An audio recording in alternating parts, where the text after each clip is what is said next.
Fala você, torcedor tricolor que me acompanha de todo o Brasil. Sou Teixeira Mendes, esse é o programa Laranjeiras Rádio. E antes de tudo eu peço a sua curtida.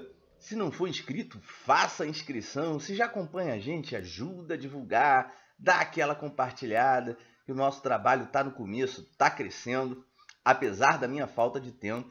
Mas estamos construindo aí esse espaço de reflexão com o torcedor. Tá certo? Amanhã cedo eu vou colocar um vídeo para te chamar para um evento online. É isso mesmo. Mas é surpresa. Só conto amanhã. Tá certo? Então vamos lá, galera. Vou falar um pouco, fazer uma crítica aqui ao jogo do Fluminense e apresentar com racionalidade e coerência, ou pelo menos com o mínimo de coerência e racionalidade, uma leitura da vitória do Fluminense. Temos que exaltar esse resultado, certo? E torcer aí pela evolução do time. Vou começar aqui, gente, com uma velha crítica que eu fazia ao Odair na formação do meio de campo, né? Então, ele entrou com o meio de campo, com o Hudson, né, que jogou, em geral, mais plantado. O que eu digo em geral? Gente, isso aqui é só uma abstração da realidade. A realidade, ela não cabe numa tela de computador, ela não cabe num gráfico. Então, isso aqui é só um aspecto da realidade que eu estou abstraindo e não a realidade completa. Nós temos as limitações do abstrato aqui, tá? Então, em geral, o Hudson é um cara que joga mais plantado, tá? Aqui na frente da zaga. O Dodi faz a função de um 8, saindo mais para o jogo, como segundo homem de meio de campo ali na volância. O Nenê retornou ali ao meio. Não achei que o Nenê tenha sido brilhante, enfim, mas ficou ali dentro da média do time.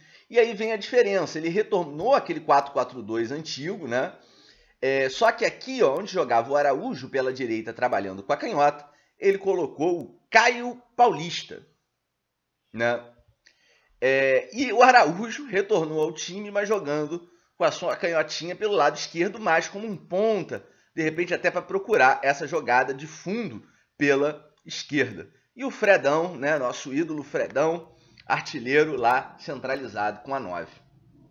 Bom, minha crítica, a crítica que eu fazia, né, em jogos anteriores, até no jogo em que a gente foi eliminado pro Atlético Goianiense, o grande problema é que o Hudson se encava sem a bola. Então, nós fazíamos aqui um bloco de 5 atrás, né? O ponta de lança, digamos assim, voltava, né? Os jogadores que jogam abertos, né? O meia e o ponta, digamos assim, fechavam. E você tinha esse primeiro bloco de combate aqui, ó. Vou destacar aqui para vocês. Você tinha ali um primeiro bloco de combate, certo? Tá nítido aqui, ó. Um segundo bloco lá embaixo, certo? Com 5. Opa! Com 5. Ih, rapaz. Com 5, não, dá pra ver. Não vou destacar, mas dá pra ver. Tá? E ao mesmo tempo, programa amador é assim, galera. E ao mesmo tempo, ficava aqui aberto, certo? Esse espaço da intermediária, onde o adversário atacava, agredia e o Fluminense geralmente perdia o jogo ali. Isso aconteceu em alguns jogos, já fiz aqui na mesa de botão, né, essa análise. Tem a playlist ali, se quiser veja a anterior. Então o adversário trabalhava nessa região. Ele reconfigurou esse meio de campo, e aí vem um mérito do Odair, de tal modo que o Hudson não está mais dando essa cincada em geral, né? Ele está jogando aqui, ó, entre o primeiro grupo de marcação e a defesa, né, os 4 jogadores de defesa, para cobrir esse espaço, a depender da movimentação do ataque adversário, né? Aí você pode recuar aqui, ó, mais o time. Quando não, nos momentos em que o time recua mais, faz o gol e recua, a gente pode falar disso num outro vídeo, a partir da sugestão que o nosso ouvinte Nicolas deu na última live, né? Você protege mais, assim, mais recuado, você posiciona esses jogadores nessa região e não entrega essa área decisiva para o adversário, certo? Ou seja, você consegue conformar melhor ali a eficiência da defesa. E por isso, com essa proteção mais forte, a zaga acaba se destacando mais. Os zagueiros que fizeram até gol, né? Aquela jogada forte da bola aérea. Enfim, mas não é só mérito da defesa. O Lucas Claro, que é um dos destaques da equipe na temporada, mas é o que? É um sistema defensivo bem consolidado. Então esse é o primeiro ponto da crítica. Ponto pro Odair nessa partida.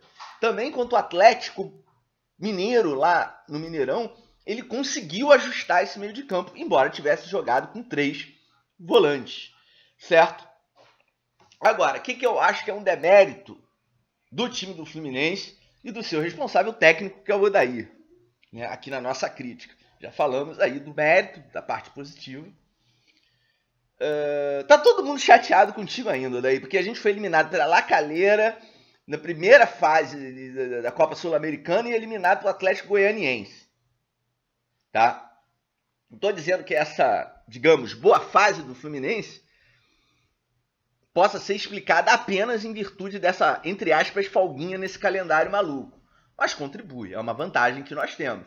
Claro, não é a única causa, né? Você tem os seus méritos aí, como por exemplo, corrigiu aqui essa formação no meio de campo que era deficiente e que atrapalhava muito o nosso sistema defensivo, né? Mas eu acho que o demérito é justamente esse aqui, né? Ao mesmo tempo, quando o time recua muito. Uma das explicações dadas, e eu sinceramente nunca tinha pensado nisso, foi do nosso amigo Nicolas Linhares na última live, dizendo que o time recua muito, apesar de não ser uma determinação do treinador, segundo o próprio treinador, porque nós temos muitos jogadores veteranos, então a gente faz o gol e acaba diminuindo um pouco o ritmo, o que leva a um recuo. Só que, dessa vez, no último jogo, esse recuo foi organizado e eficiente. E por que eu estou dizendo isso? Não só porque eu quero fazer um certo apelo a uma noção, digamos, moderna de eficiência no padrão tático, mas porque, assim, fazer um jogo defensivo, no linguajar popular, não é uma ofensa. Ser retranqueiro? Retranca não é ofensa. Ferrolho não é ofensa. Você pode sim fazer um jogo defensivo e jogar bem. Acaso a Itália de 82 era um time ruim? Não, era um bom time, bem montado, inteligente, certo? O Fluminense de 95, tanto no estadual, depois o time muda bastante para o brasileiro, era um time ruim? Não, era um time bem arranjado pelo João Santana. Era um time inteligente. Apesar daquele jogo ali contra o Santos, a gente deu muito mole, escalou errado o Alê, enfim.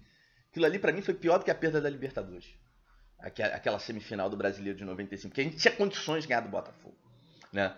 Mas então você pode jogar bem, mesmo jogando um futebol que não agrada tanto, assim, do ponto de vista da vistosidade. Não é o futebol espetáculo, o futebol lindo, o futebol que a gente espera, maravilhoso, brasileiro, seleção, mistura de seleção de 70 com 82. Não dá, não tem craque para fazer aquilo ali. Não dá para ser máquina tricolor. A gente sabe que não tem Rivelino, Paulo César para jogar um futebol bonito, ainda que seja também para perder na semifinal do Brasileiro. Mas você pode jogar bem mesmo sendo defensivo. Não são ideias mutuamente excludentes, por mais que, de repente, no Brasil, um jogo um pouco mais defensivo, né, um jogo um pouco mais conservador, jogar curto, como se diz no popular, seja um jogo mal visto. Mas você pode ser eficiente. E é nesse sentido que eu digo. Ele tem que buscar uma empatia com o Zezé Moreira. Estou dizendo que ele tem que ser igual ao Zezé Moreira e o time de 51. Não. Ele tem que buscar uma empatia com o Zezé Moreira na medida em que o Zezé Moreira sabia montar um time eficiente, baseado, assim, muito baseado numa noção tática de futebol. E o time jogava bem, apesar de não ser um futebol brilhante. Naquela época, 1-0 era a goleada do tricolor e assim nasce a mística do timinho. Então tá dado o recado. Nossas críticas procuram a justiça. A gente tenta ter boa vontade sempre, né? A gente tenta contratar bem ali o assunto para poder chegar nele. A gente não sai aqui ligando uma metralhadora. Então fica aí registrado o mérito do Daí, pelo menos do nosso ponto de vista aqui. Todo mundo aqui é livre para discordar, tá? Nos comentários. E também essa explicação aí dada pelo nosso ouvinte, Nicolas Linhares, que é uma hipótese muito boa para explicar esse recuo do time. Será que não tem relação, gente? Queria saber até a sua opinião. Será que não tem relação um pouco com a idade do elenco? Ou como falou o Everson Augusto, comentando a hipótese do Newton, do Nicolas, será que o nosso caminho não é uma mescla? Nós já falamos disso aqui também, mas vamos trazer isso de volta pela reflexão também do Everson Augusto. Será que o nosso caminho não é uma mescla?